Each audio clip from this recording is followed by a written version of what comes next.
जरासंध 17 बार आक्रमण करता है, 18वीं बार 35,000 ब्राह्मणों को अनुष्ठान पर बैठा आता है।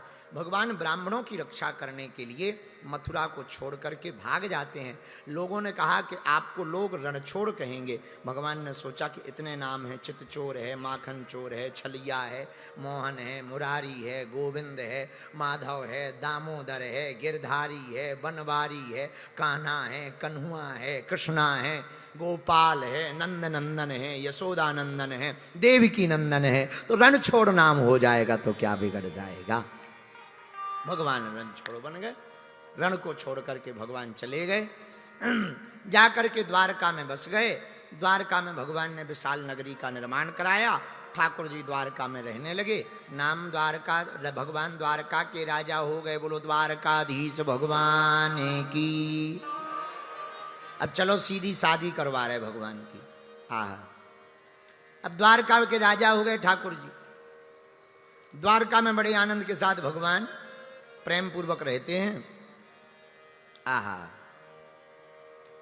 राजा आसीद भीष्म को नामा, विदर्भाधिपतिर्महान्,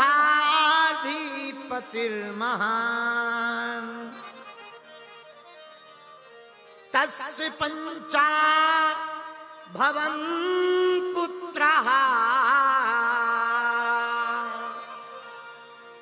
कन्यैका च वरानना, कन्यैका च वरानना। कथा कहती है विदर्भ देश के राजा भीष्मक थे। महाराज, भीष्मक की एक बेटी थी जिसका नाम था रुक्मणी, और 5 बेटे थे उनके। बड़े बेटे का नाम रुक्मी, दूसरे का नाम रुक्मरथ, तीसरे का नाम रुक्मबाहु, चौथे का नाम रुक्मकेशी और 5वें का नाम रुक्ममाली। बड़ा बेटा था रुक्मी, रुक्मी की बहन का नाम रुक्मणी। राजा तो द्वारकाधीश से ही अपनी बेटी का ब्याह करवाना चाहते थे, लेकिन रुक्मी राजनीति में फायदा लेने के लिए अपनी बहन का विवाह दमघोष पुत्र शिशुपाल के साथ तय कराया।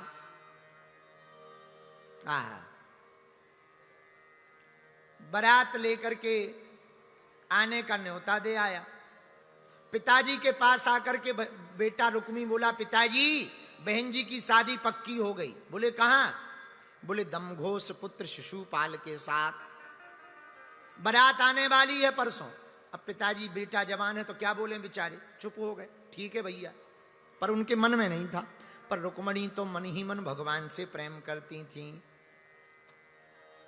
भाभी को पूरी बात सुनाई कि हम तो ठाकुर जी से प्रेम करते हैं, हम उनके बिना नहीं रह पाएंगे, प्राण त्याग देंगे पर दूसरे पुरुष को वरण नहीं करेंगे।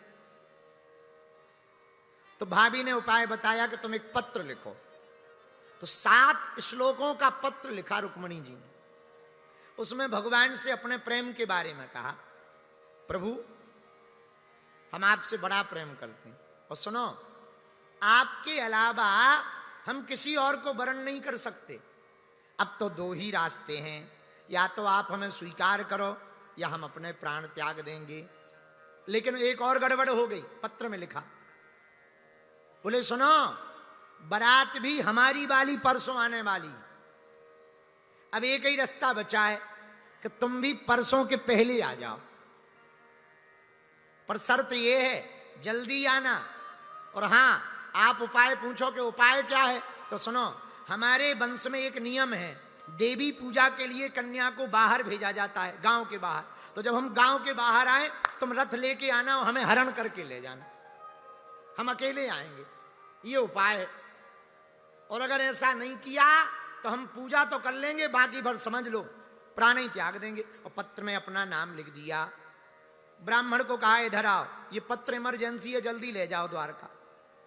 पंडित जी भागे भागे गए।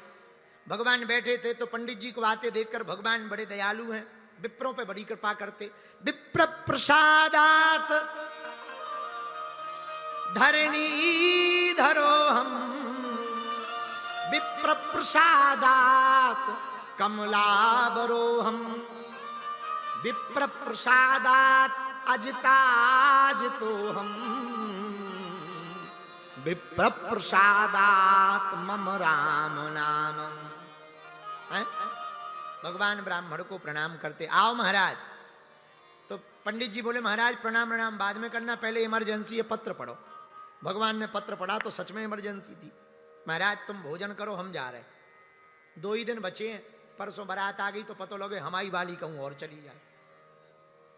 तो भगवान के पास में 4 घोड़े थे, सैब, सुग्रीव, मेघ पुष्पक और बलाहक।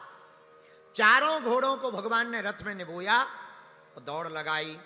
उधर भगवान पहुंचे, उधर बारात लेकर के शिशुपाल पहुंच गए। और बारात में भी आया था जरासंध। जब बारात आई तो रुक्मी अपने पिताजी से, भीष्मक से बोला पिताजी बारात आ गई, हम जो है टीका नहीं कर पाए हैं, एक काम करो सगाई का सामान चढ़ाया, हम तब तक तैयारी कर रहे। तो भीष्मक महाराज ने सगाई के लिए मंत्री लए, सेना लई, थाली सजाई और गए। इतने में द्वारकाधीश के आने की खबर भीष्मक को मिली कि द्वारकाधीश श्री ठाकुर जी आए हैं। तो भीष्मक महाराज ने सोचा सगाई बाद में चढ़ाएंगे, पहले इनका स्वागत कर लें। तो स्वागत करने गए तो भगवान तो वैसे ही सजे बजे रहते हैं, तो मंत्रियों को लगा दूल्हे राजा यही है। तो सगाई चढ़नी थी शिशुपाल की और चढ़ गई नंदलाल की। भीष्मक महाराज बोले ये क्या कर रहे हो, ये दूल्हे राजा थोड़ी है।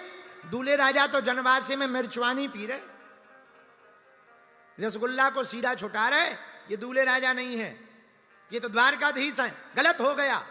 भगवान मनी मन बोले ससुर जी ठीक हुआ, सगाई चढ़ गई, अगर सगाई ना होती और सीधी शादी हो जाती तो बाद में लोग कहते कि नियम पूरा नहीं हुआ, ठीक हो गया, मन ही मन कहा।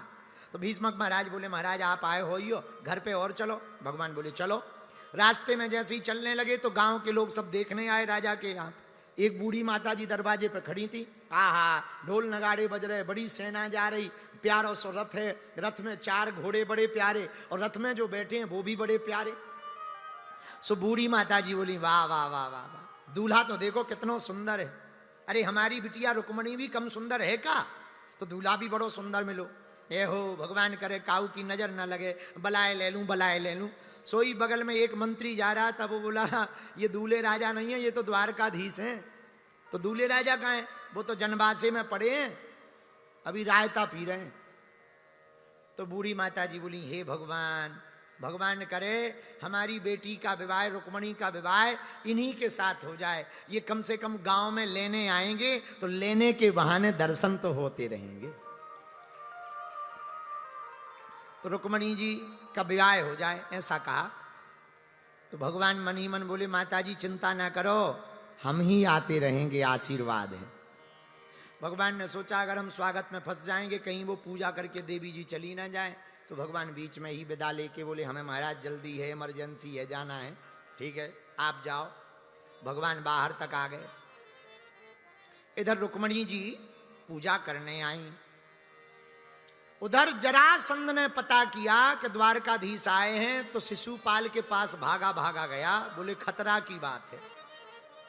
शिशुपाल बोला क्या, बोले ये द्वारकाधीश जहां भी रहते हैं वहां दाल में काला नहीं होता, पूरी दाल ही काली होती है।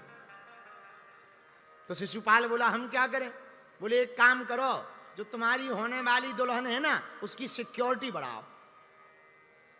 जो आज्ञा, सब सेना को भेज दिया रुक्मणी के साथ। अब रुक्मणी जी बड़ी चिंता में, क्योंकि पत्र में तो लिखा था कि हम अकेले मिलेंगे, और यहां तो भारी सेना खड़ी सुरक्षा में। अब इसमें पहचाने कौन कि हमारे वाले ठाकुर जी कौन है, देखा तो है नहीं कभी। तो पूजा करने अंदर गई, पार्वती जी का पूजन करके रुक्मणी जी प्रार्थना करती, मनु जाहि राचिव मिलहि सोबर सहज सुंदर,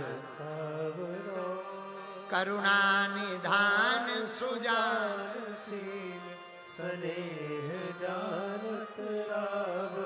खूब प्रणाम किया। गौरी माता ने आशीर्वाद दिया। अब रुक्मणी जी बाहर आई, बाहर आई तो सोचने लगी अब हम कैसे पहचाने कि हमारा दूल्हा कौन है। लेकिन फिर मन में विचार आया वो जहां भी होंगे अलग होंगे, हटके होंगे, क्योंकि वो तो दुनिया से न्यारे हैं। इतने में सामने रथ दिखाई पड़ा और रथ में बैठे हुए श्याम सुंदर दिखाई गए। आहा, वो प्यारी सी चितवन, वो कजरारी अखियां, वो घुंघराली लटें लटक रही, वो मोर पंख बांधे हुए, वो पीतांबर पहने हुए, वो कटी में बंसी बांधे हुए, वो मुस्कुराती हुई चितवन। आहा, वो प्यारी प्यारी मुस्कुराहट, वो भरा हुआ गला, वो विशाल काय भुजाएं, वो सुंदर सा स्वरूप, वो सुंदर सा चेहरा, वो कानों में कुंडल, वो बैजंती माला। आहा, काली कमरी ओढ़े हुए हैं। भगवान बैठे हुए रथ के ऊपर मुस्कुराते भय बैठे हैं। रुक्मणी जी पहचान गई, मुस्कुराती हुई बोली आ गए प्रभु। भगवान भी आंखों ही आंखों में बोले आ गए। लेकिन भगवान इशारा करके बोले ये फौज काहे को लिए हो। रुक्मणी जी भी हाथ जोड़ के इशारे में बोली महाराज हमें नहीं है पता। तो भगवान आंखों में बोले अब तुम ही कुछ करो, हम क्या करें, जो तुम्हें लगे। तो रुक्मणी जी ने एक प्रयोग किया, बड़ा प्यारा प्रयोग था। रुक्मणी जी जितनी सेना सुरक्षा में खड़ी थी उनकी तरफ देख करके मुस्कुराने लगी। सेना वाले सिपाहियों को लगने लगा कि हम सुंदर लग रहे हैं, इसलिए दुल्हन हमारी तरफ देख रहे। हाँ, तो जितनी सेना सुरक्षा में खड़ी थी वह भूल गई सुरक्षा। अब अपने बढ़िया बाल बाल ठीक करें और बार बार जिनको पेट ज्यादा मोटा हो तो सुबह सांस चढ़ा के खड़े हो गए और बार बार मुस्कुराएं और बगल वाले यहाँ धक्का दे, एक तरफ और बढ़िया बाल ठीक करके। और रुक्मणी जी बढ़िया इतनी चतुरता से जो सिपाही लगे कि ये हमारी तरफ नहीं, उसी की तरफ ज्यादा देर देख के अब सिपाही ना लगो कि वाह हम बहुत सुंदर हैं, तब तो दुल्हन हमारी तरफ देख रहे। लेकिन रुक्मणी जी बड़ी चतुरता, मुस्कुरा रही सिपाहियों की तरफ और जा रही रथ की तरफ। क्या गजब का सूत्र है। हम तो जब इस कथा को पढ़ रहे थे तो हमें बड़ा गजब का सूत्र मिला। जिंदगी में ऐसे ही होना चाहिए। संसार वालों को लगना चाहिए ये हमारे हैं, पर चलना परमात्मा की तरफ चाहिए, जाना भगवान की तरफ चाहिए। रुक्मणी जी जा भगवान की तरफ रही, मुस्कुरा सिपाहियों की तरफ रही। अब सिपाही आपस में बात करें, एक बोला देख देख देख देख दुल्हन कितनी सुंदर लग रही, दूसरा बोला दुल्हन क्या देख रहा है, बाल दे नागिन जैसे लटक रहे, तीसरा बोला बाल क्या देख रहा, चाल देख चाल हिरनी जैसी चल रही, चौथा बोला अरे चाल क्या देख रहे, वो घोड़े देख घोड़े कितने सुंदर लग रहे, पांचवा बोला घोड़े क्या देख रहे, रथ देख रथ कितना अच्छा लग रहा है, छठवां बोला रथ क्या देख रहा, रथ पे बैठे हुए व्यक्ति को देख कितना सुंदर लग रहा है, सातवां बोला रथ पे बैठे व्यक्ति को क्या देखना है, दोनों की जोड़ी देख। रुक्मणी जी तब तक रथ पे चढ़ गई थी, तब तक सातवां बोला रथ क्या देख रहा, दोनों की जोड़ी तो देख।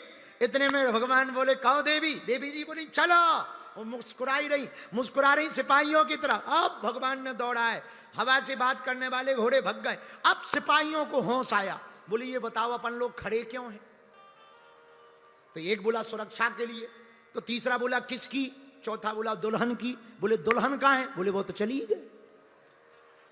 तो जो रुक्मणी जी के साथ में बाकी सखियां आई थी वो सबकी सब बोली वाह भांग खा के आए हो का। अरे तब तक सिपाही चिल्ला पड़े ले गो ले गो ले गो ले गो ले गो ले गो। भगवान तब तक रथ पर बैठा करके ले गए। इधर रुक्मी के भाई को पता लगा, बड़ा नाराज हुआ, युद्ध करने पहुंच गया। युद्ध के लिए सेना ने घेर लिया भगवान को। तब तक पीछे से आवाज आई द्वारकाधीश भगवान की जय हो। दाऊ भैया आ गए। और उस जमाने में आदमी सबसे ज्यादा किसी को डरता था तो दाऊ भैया। इनका हल मूसर उठ जाए तो आदमी या तो नीचे जाता था या ऊपर, और तीसरा कोई रास्ता ही नहीं। तो जहां लोगों को पता लगा दाऊ भैया आ गए, दाऊ आधी सेना तो छूट के भगी। और जो बची खुची थी उसमें से आधी सेना भगवान की तरफ हो गई। बोले हमने तो पार्टी बदल ली, हम तो पहले ही इस तरफ से थे, हम विपक्ष में थे ही नहीं, हम तो पहले ही पक्ष में थे। और जो बचे दाऊ भैया आए ठाकुर जी के पास, कहो कन्हैया कहाँ जा रहे हो। भगवान ने नीचे मुंह कर लिया। दाऊ भैया डांट के बोले वाह शादी करनी थी हमें बता देते, हम मना थोड़ी करते, हमें ले आते साथ में, बढ़िया युद्ध करके ले जाते। अब ठाकुर जी कुछ ना बोले, नीचे से लटकाए, अरे भैया बताना तो चाहिए, अकेले अकेले चले आए। धीरे से भगवान बोले आपकी बहू खड़ी है, ज्यादा बेइज्जती मत करो। आपकी बहुरानी खड़ी है, ज्यादा बेइज्जती मत करो, नहीं तो ज्यादा बेइज्जती हो जाए, आज पहलो ही दिन है और आप बेइज्जती कर दो। दाऊ भैया बोले कोनो बात ना है, एक काम कर लाला, मैं यहाँ निपट रहा हूँ, तू जा शादी कर, मैं निपट रहा हूँ तब तक इनसे। और भगवान को इशारा किया, तुम जाओ। भगवान द्वारका आ गए, उधर दाऊ भैया युद्ध करने लगे।